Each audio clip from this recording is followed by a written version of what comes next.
Tetap bersama kami, Tubabaku Streaming Radio. The Goodness of Tubabaku. Assalamualaikum warahmatullahi wabarakatuh. Selamat siang Tubabaku. Tabi pun. Ya pun. Gimana kabar hari ini? Semoga selalu dalam keadaan sehat ya. Bersama saya Novi Ardianti dalam program Dialektika, Dialog Interaktif Tubabaku. Bersama Dinas Koperindak Kabupaten Tulungagung Barat dan telah hadir bersama saya. Selamat siang Pak, Bu. Siang. Ibu Herlianti selaku Kepala Dinas Koperindak Kabupaten Tulungagung Barat dan selamat siang juga Bapak Muhammad Aminuroni selaku fungsional pengawas koperasi Kabupaten Tulungagung Barat ya Pak ya. Iya Pak. Perkenalkan saya Novia dan saya ucapkan selamat datang sebelumnya di Kabupaten Tulungagung Barat di studio Tubabaku. Ya Pak. Koperasi ini kan merupakan badan usaha yang paling tepat untuk mewujudkan kemandirian ekonomi kerakyatan. Oleh karenanya, pemerintah ini konsisten mendorong pengembangannya koperasi dan pemberdayaan koperasi. Ternyata bukan hanya di Kabupaten Tulungagung Barat. Keberhasilan koperasi secara makro dalam melaksanakan perannya sangat ditentukan kemampuan menciptakan posisi pasar dan pengawasan harga yang layak oleh koperasi. Di samping itu juga, kemampuan koperasi ini menghimpun dan menanamkan kembali modal dengan cara memupukkan berbagai sumber keuntungan dari sejumlah besar anggota, juga dijadikan indikator keberhasilan koperasi. Benar ya Bu ya? Baik, dan topik kita pada hari ini adalah koperasi sebagai pendorong ekonomi. Sebenarnya mengapa Bu koperasi ini dibentuk atau alasan dari adanya koperasi ini? Baik, terima kasih Mbak Novi. Iya. Tujuan terbentuknya koperasi adalah untuk memajukan kesejahteraan anggota pada khususnya dan masyarakat pada umumnya. Iya. Serta ikut membangun tatanan perekonomian nasional dalam rangka mewujudkan masyarakat yang maju, adil, dan makmur berlandaskan Pancasila dan Undang-Undang Dasar 1945. Baik, itu tadi alasan dibentuknya koperasi ya Bu ya. Dan sejauh mana Bu sebenarnya asas manfaat koperasi ini bagi masyarakat untuk menengah ke bawah sehingga mampu mendorong ekonomi masyarakat khususnya di Kabupaten Tulungagung Barat ini gimana? Ya, terima kasih Mbak Novi. Iya. Jadi asas manfaat koperasi bagi masyarakat khususnya menengah ke bawah. Jadi kita lihat peran tujuan berkoperasi dulu, Iya. yaitu mensejahterakan anggota pada umumnya. Jadi dalam koperasi itu ada nilai-nilai kesetaraan. Jadi tidak ada yang di bawah, tidak ada di atas. Sehingga koperasi sebagai entitas badan usaha itu sangat-sangat tepat buat masyarakat khususnya menengah ke bawah, di mana di situ ada kesetaraan. Bagi yang perekonominya di bawah standar, dia bisa setara dengan yang anggota yang lain. Maka di situ asas-asas kekeluargaan itulah atau kesetaraan itulah yang sangat diperlukan oleh lembaga atau dunia usaha supaya masyarakat itu merasa memiliki badan usaha dan setara dengan anggota yang lain kayak gitu. Sehingga kesetaraan itulah yang memang harus diwujudkan sehingga bisa meningkatkan anggota yang lain untuk berkembang dan maju lagi. Baik. Jadi kesetaraan intinya di situ. Iya, kesetaraan antara masyarakat ya Pak ya. Betul. Baik, dan dalam operasionalnya juga ternyata koperasi ini memiliki prinsip ya Pak, Ya. asas maupun tujuan. Itu Betul. seperti apa Pak?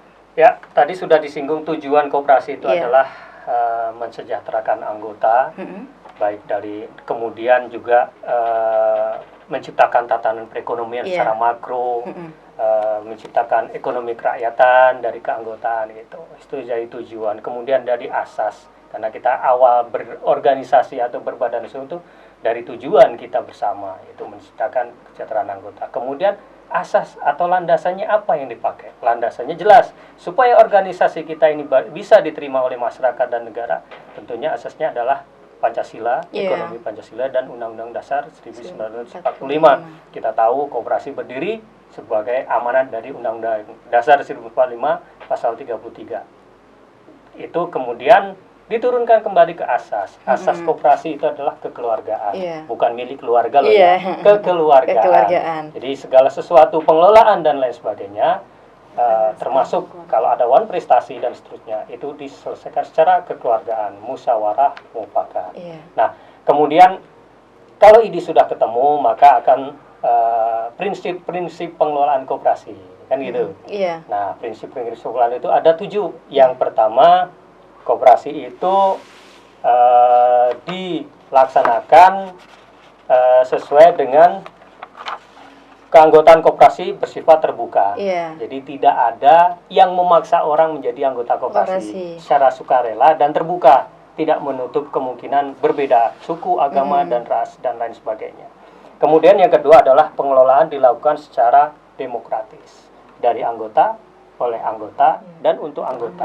Karena apa? Prinsip koperasi yang dikelola secara demokratis ini, di mana koperasi dibangun dari modalnya oleh anggota, kemudian dilakukan atau dioperasionalisasikan oleh anggota melalui elemen pengurus dan pengawas, dan kemudian koperasi melayani anggota.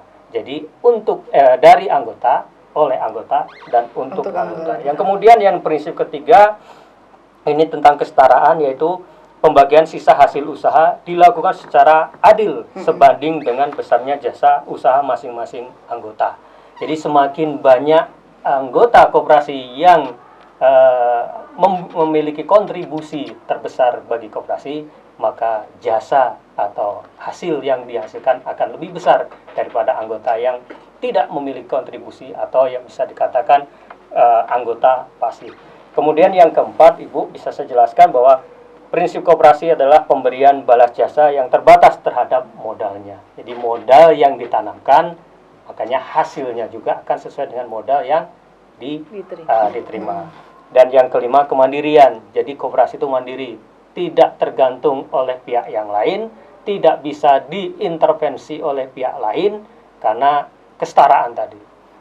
Dan yang terakhir adalah pendidikan dan kerjasama. Tentu sebagai lembaga usaha, sebagai memiliki anggota juga, koperasi harus mendidik anggotanya supaya bisa berkoperasi dengan baik dan benar, khususnya pengelolanya. Dan koperasi tidak menutup kemungkinan untuk membuka kerjasama dengan pihak ketiga, sehingga misi dan visi koperasi ini intinya adalah mensejahterakan anggota dengan melayani anggota secara optimal sesuai dengan usaha-usaha yang dicanangkan oleh koperasi tersebut. Gitu, Pak Novia. Iya, baik. Itu tadi prinsip dari koperasi ya, Pak ya. Ya intinya dalam koperasi itu harus adanya kekeluargaan ya, Pak ya, bukan keluarga.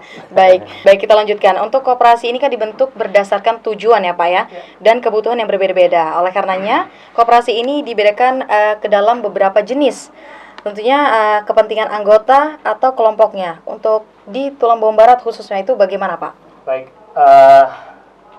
untuk mengakomodir kepentingan anggota yang berbeda-beda, karena kan biasanya koperasi itu dibentuk berdasarkan latar belakang anggota yang berbeda-beda. Ada yang latar belakangnya petani, ada yang pedagang, ada yang pegawai atau karyawan, dan lain sebagainya. Maka koperasi itu memiliki jenis-jenis atau kategorinya. Makanya dalam dalam peraturan Presiden nomor 7 tahun 2021, koperasi itu dibagi dari 5 jenis. Yang pertama adalah koperasi konsumen. Jadi koperasi konsumen ini melayani dan operasionalisasinya itu melayani perdagangan anggota seperti jual beli dan lain sebagainya konsumen. Jadi anggota dijadikan sebagai konsumen dari koperasi tersebut. Kemudian yang kedua jenis koperasi adalah koperasi produksi, di mana anggota dari koperasi tersebut sebagian besar atau memang menciptakan barang dan jasa.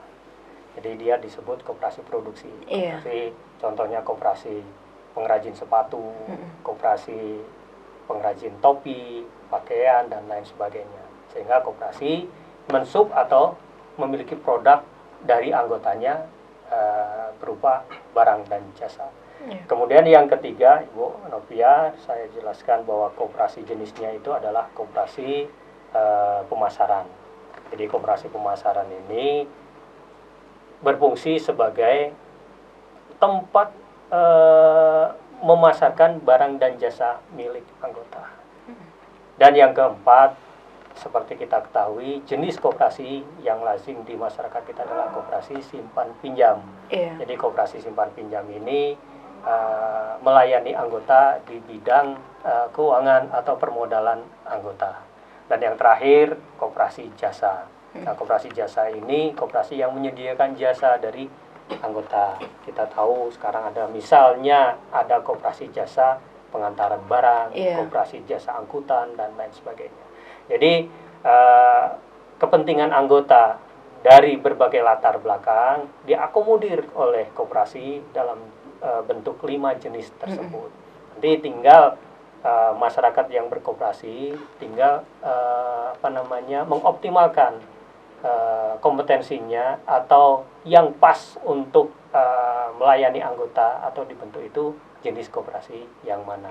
Jadi 5 koperasi itulah yang menjadi patennya gitu. Berarti menyesuaikan dari jenisnya ya Pak jenis-jenisnya. Iya, benar. Dan jika mengacu dari sisi keanggotaannya nih Pak, sebenarnya koperasi ini kan terbagi 2 jenis ya Pak, ada yang primer maupun sekunder. Itu mungkin bisa dijelaskan Pak, apa perbedaannya seperti itu? Jadi sebagai definisinya, koperasi itu adalah kumpulan badan usaha yang beranggotakan orang seorang atau badan hukum koperasi dengan menlandaskan kegiatannya berdasarkan prinsip-prinsip koperasi sekaligus sebagai gerakan ekonomi kerakyatan yang berdasar atas asas kekeluargaan. Jadi kata yang pertama Ibu Novia tadi saya bilang badan usaha yang beranggotakan orang perorangan atau badan hukum. Dan ini implikasinya adalah mengenai dari jenis kelompok koperasi. Yang pertama koperasi primer. Koperasi primer itu anggotanya orang perorangan. Jadi satu si A, si B sampai ke jumlah tertentu yang disyaratkan oleh koperasi. Sekarang 9 orang minimal anggota yang bisa berbadan hukum koperasi. Nah, anggotanya orang perorangan itulah yang disebut koperasi primer. Kemudian yang koperasi sekunder, koperasi atau badan usaha yang dibentuk dari gabungan atau kumpulan dari badan usaha koperasi. Jadi koperasi A, koperasi B, koperasi C, koperasi D bergabung menjadi satu. Itulah yang disebut koperasi sekunder. Ya, gitu. Kemudian koperasi primer itu juga dibagi dari tingkatannya. Yang pertama primer kabupaten kota. Jadi koperasi primer kabupaten kota ini adalah koperasi yang anggotanya orang perorangan di suatu wilayah kabupaten tertentu. Jadi ditunjukkan dengan domisili atau tempat tinggalnya. Kemudian ada juga yang namanya koperasi primer provinsi, yaitu koperasi yang anggotanya orang perorangan yang domisilinya antar kabupaten. Jadi kabupaten A, kabupaten B, kabupaten C, anggotanya terdiri dari itu, maka dia menjadi primer provinsi. Dan lokusnya atau lokasi usahanya itu bisa satu wilayah tertentu. Kemudian yang terakhir primer pusat, yaitu apabila koperasi itu didirikan oleh anggota orang perorangan yang domisilinya antar provinsi, sehingga dia menjadi koperasi primer pusat. Itu yang bisa disekupnya dari koperasi primer dan sekunder. Gitu. Baik. Itu tadi tentang koperasi primer ya Pak ya. Ternyata masih ada pembagian lagi ya Pak ya. Kewenangan. Iya. Dan bagaimana Pak untuk koperasi ini dapat atau Ibu dapat meningkatkan kesejahteraan anggotanya? Itu seperti apa? Terima kasih. Iya. Nopi, untuk mensejahterakan anggota koperasi, suatu koperasi harus mengoptimalkan pelayanan melalui unit-unit usaha yang dimiliki masing-masing, mengutamakan kepentingan anggota. Yang kedua, hasil usaha dibagi sesuai dengan kontribusi anggota masing-masing. Ya, seperti itu ya Bu ya. Itu tadi untuk meningkatkan kesejahteraan anggota. Mungkin dari Bapak ada tambahan bagaimana caranya meningkatkan kesejahteraan keanggotaan di dalam koperasi tersebut, Pak? Untuk koperasi lebih besar, lebih maju lagi, maka dituntut partisipasi aktif dari koperasi, dari anggota. Sehingga di situ ada promosi ekonomi anggota, sehingga anggota yang memiliki partisipasi yang lebih besar, maka dia mendapatkan sekup hasil yang lebih besar lagi.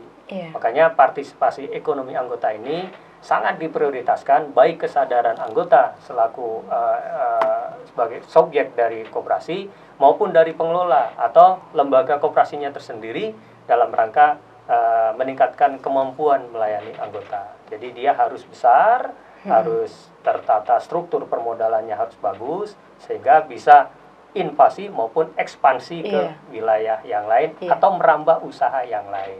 Sehingga hasilnya koperasi itu bisa berkembang, bisa mencakup unit-unit usaha yang lain, sehingga otomatis anggota akan terangkat, baik kebutuhan secara langsung maupun kebutuhan secara tidak langsung. Gitu. Ya, itu tadi mungkin langkah-langkah untuk mensejahterakan keanggotaan dalam koperasi ya Pak Bu ya. Dan sebenarnya dari modal koperasi ini sebenarnya dari mana Bu? Seperti koperasi simpan pinjam misalnya ya Bu ya. Apakah bersumber dari simpanan anggota dari dalam atau dari luar seperti itu? Modal koperasi itu sendiri. Ya. Bicara modal, tentunya badan usaha perlu modal. Dan koperasi didirikan sebagai lembaga ekonomi juga membutuhkan modal. Nah, untuk permodalan koperasi ini dibagi menjadi dua macam. Yaitu modal luar maupun modal dari koperasi tersendiri. Nah, modal yang dari koperasi tersendiri itu dibentuk atau terhimpun dari simpanan pokok, simpanan wajib koperasi. Dari simpanan pokok adalah iuran dana yang disimpan oleh anggota kepada koperasi 1 kali selama yang bersangkutan atau anggota menjadi anggota koperasi. Kemudian selain simpanan pokok, struktur modal sendiri koperasi itu adalah simpanan wajib. Jadi simpanan wajib adalah simpanan yang diberikan oleh anggota kepada koperasi dalam periode tertentu. Periode tertentu ini bisa 1 bulan sekali, 3 bulan sekali, 6 bulan sekali, sesuai dengan kesepakatan dari koperasi tersebut. Selain simpanan pokok dan simpanan wajib, koperasi juga memiliki struktur permodalan dari donasi, kemudian dari dana hibah, penyertaan anggota dan lain sebagainya. Itu dari struktur modal sendiri. Nah, kemudian koperasi juga sebagai lembaga usaha bisa menghimpun atau bekerja sama dengan pihak ketiga. Makanya struktur modal koperasi ada modal dari luar koperasi, seperti kerjasama antar bank atau pinjaman ke bank. Kemudian ada simpanan sukarela yang diberikan anggota kepada koperasi. Itu juga termasuk modal koperasi. Kemudian ada penyertaan dari lembaga yang lain. Itu bisa menjadi struktur modal koperasi. Sehingga modal koperasi tadi adalah intinya modal sendiri atau modal dari anggota, kemudian ditambah dengan pinjaman dari luar. Itu bisa memungkinkan untuk itu, gitu, Bu. Dalam rangka meningkatkan kemampuan koperasi dari segi permodalan. Gitu. Baik, itu tadi modal dari koperasi berarti ada 2 jenis ya Pak. Betul, ya. Dan emang dari dalam maupun dari luar. Betul. Yang dari dalam juga ada bantuan dari luar juga. Baik, masih banyak yang ingin saya tanyakan Pak tentang koperasi ini. Tapi sebelum itu kita akan mendengarkan lagu pilihan berikut ini. Baik tuh Bapakku, masih bersama saya Novi Ardianti dan masih ditemani juga oleh 2 Bapak Ibu yang ganteng dan cantik ya Bu ya. Masih semangat ya Bu ya? Masih. Oke, kita lanjutkan bahwa tentang koperasi ini, siapa Pak atau Bu sebenarnya pemegang kekuasaan di dalam anggota koperasi? Pemegang kekuasaan tertinggi dalam koperasi itu rapat anggota, hasil rapat anggota, tidak bisa disimpulkan oleh pimpinan perorangan. Dan dalam rapat anggota itu berarti kan bentuk orang-orang ya Pak ya, ya Bu ya. Berarti tidak hanya satu orang yang bisa menentukan, atau berarti kesetaraan tingginya itu sama. Iya, seperti itu. Dan menurut dari jenisnya Bu, di Tulang Bawang Barat ini sendiri ada berapa banyak koperasi yang saat ini dibina oleh Koperindak Kabupaten Tulang Bawang Barat? Kalau koperasi yang kita bina di Kabupaten Tulang Bawang Barat ini ada 100-an lebih. Seperti contoh kemarin kita selalu melakukan pembinaan dalam rangka pelatihan koperasi, pelatihan pelaporan ya Pak Amin ya kemarin itu. Jadi setiap tahun memang selalu bergulir ada pelatihan-pelatihan untuk meningkatkan pengetahuan anggota koperasi. Ada 3 jenis koperasi. Yang pertama koperasi simpan pinjam, yang kedua koperasi produksi, contoh seperti koperasi pertanian, yang ketiga koperasi konsumen seperti koperasi perdagangan. Iya. Oke, itu tadi jenis yang sebagian ya Bu ya, yang dibina oleh Koperinda Kabupaten Tulungagung Barat. Ada 3 yaitu simpan pinjam, produksi dan serta konsumen. Itu yang biasa masyarakat gunakan ya Bu ya. Baik, dan hari ini 12 Juli ya Bu, memperingati Hari Koperasi Nasional atau yang tahun ini dikenalkan sebagai Hari Koperasi Indonesia HKI ke-76 ya Pak ya. Selamat ulang tahun untuk Koperasi Indonesia. Dan sebenarnya alasan adanya tahun ini perlu kita memperingati Hari Koperasi itu apa Pak alasannya? Ya, alasan kita harus memperingati Hari Koperasi. Jadi gini, koperasi itu memang sudah menjadi amanat undang-undang. Jadi kita memang harus berkoperasi dan memang sudah tertuliskan di Undang-Undang Dasar. Undang-undang kita atau Undang-Undang Perkoperasian adalah Undang-Undang Nomor 25 tahun 1992 tentang perkoperasian. Di situ memuat secara menyeluruh tentang bagaimana cara berkoperasi, landasan dan seterusnya. Sehingga sasaran koperasi ini seperti apa? Tentunya koperasi memiliki visi dan misi yang menumbuhkan perekonomian nasional. Dan itu juga menjadi visi dan misi pemerintah tentunya dalam rangka mesejahterakan masyarakat dan mengurangi pengangguran. Makanya koperasi harus hadir di tengah-tengah masyarakat, di sekup-sekup segmen masyarakat, dimanapun itu juga. Sepanjang kita masih bisa mengupayakan, memberdayakan diri kita harus memberdayakan gerakan ekonomi dari masyarakat itulah. Maka koperasi menjadi pilihan yang sangat-sangat vital, sehingga kesetaraan dan tujuan yang mulia itulah yang tentunya bisa diraih atau diupayakan oleh koperasi. Maka koperasi harus hadir di tengah-tengah masyarakat. Dan kaitannya dengan Hari Koperasi setiap tahunnya, yaitu tanggal 12 Juli, itu tentunya mengingatkan kepada kita semuanya, masyarakat, bahwasanya ekonomi kerakyatan ini harus bangkit loh. Kita harus memberdayakan kita supaya kita jangan tergantung dengan orang lain, dengan pihak yang lain. SDM atau sumber daya alam maupun sumber daya manusia yang kita miliki harus kita upayakan. Sehingganya ini menjadi momentum, menjadi kebangkitan kita, khususnya kebangkitan ekonomi dan kesadaran bernegara, bermasyarakat dan berbangsa. Maka itu sangat penting tentunya menggalakkan perkoperasian di tengah-tengah masyarakat. Hari Koperasi adalah momentum bagaimana koperasi mengambil peran dalam peningkatan ekonomi di negara kita. Nah, jadi itu yang harus kita ingat dan harus kita pahami bahwa Hari Koperasi atau gerakan koperasi pada khususnya itu memiliki kedudukan yang strategis dalam perekonomian kita.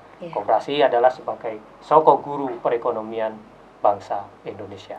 Itu Mbak Novia. Baik, itu tadi mengapa kita harus memperingati, karena penting sekali ya Pak ya Hari Koperasi ini. Dan peran koperasi sangat penting dalam pertumbuhan ekonomi, khususnya bagi pelaku UMKM. Koperasi juga ikut mendorong permodalan melalui simpan pinjam. Di Tulungagung Barat itu sendiri seperti apa Pak?